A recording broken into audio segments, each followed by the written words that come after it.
And here's a quote.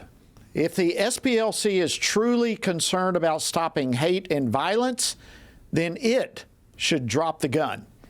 Well, that quote came from Tony Perkins moments ago at a Capitol Hill hearing.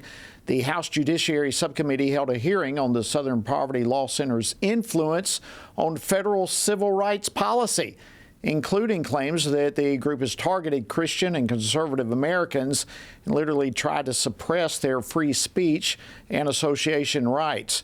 And joining me now is Washington Stand reporter Casey Harper, who has been following today's stories. Casey, let's start with this one. What are some of the key takeaways from today's congressional hearing regarding the Southern Poverty Law Center?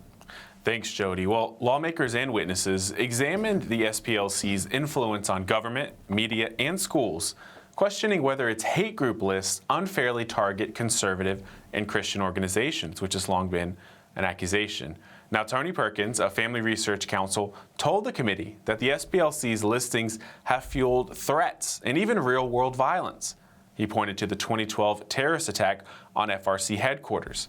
Here's what he had to say during his testimony.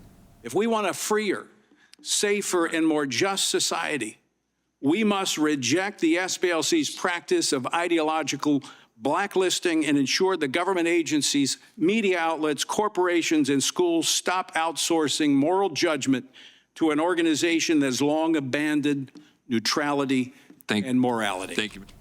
Now, witnesses also highlighted the SPLC's large funding, national reach, and its materials even being used in classrooms, which raises concerns that such labeling chills free speech and political participation. And now, alongside Tony Perkins, Andrew Cipher of Turning Point USA, Tyler O'Neill of the Daily Signal, and Amanda Tyler of the Baptist Joint Committee for Religious Liberty voiced strong concern over the SPLC's anti-Christian and anti-conservative rhetoric. The hearing concluded with calls for Congress, corporations, and educational institutions to stop relying on SPLC designations and to protect Americans' rights to freely express their beliefs without intimidation or marginalization. Jody. Extremely important hearing there, Casey. Thank you very much. In fact, Tony Perkins, even this moment, is trying to head this way from that hearing there in the Capitol, and hopefully he will be able to join us with some additional insights here in a little while. But Casey, moving on to some other important topics that I know you've been following, we've got a California church is taking its fight over the COVID-era worship restrictions that they experienced. They're taking it to the Supreme Court. We're talking in Calvary Chapel, San Jose. Why is this such an important case and one that could have some national impact? Yeah, Jody, I think there's real opportunity for precedent on this case. So what are the details? Well, Calvary Chapel, San Jose, and its pastor, Mike McClure, are asking the U.S. Supreme Court to take a look at more than $1.2 million in fines imposed on them for holding those in-person worship services during California's strict COVID lockdowns. Now, the church argues it was unfairly punished, while many secular activities were freely allowed to continue under much less restrictive rules. Now, this case raises key constitutional questions about religious freedom, government authority during public health emergencies, and whether imposing massive fines for worship violates the First Amendment. A Supreme Court decision like this could shape how states regulate religious services in future crises, Jody. Wow. Well, thank you for that as well, Casey. All right, listen, by the way, we are going to have Bob Tyler, who's the president of the Advocates for Faith and Freedom. He'll be joining us to go a little bit deeper into that topic as well. But if I can, Casey, switch to some international news. Police are revealing new evidence right now, including some terrorist-related material as it refers to and relates to the anti-Semitic attack that took place near Bondi Beach. As we all know, 15 people were killed in that brutal attack there in Sydney, Australia. But what's the latest that you're hearing? And is this message of anti-Semitism, the dangers of it, is that resonating globally, particularly now during Hanukkah? Well, Jody, police say the suspects had traveled to the Philippines last month, a trip now under investigation. And new evidence suggests that this attack was inspired by the Islamic State.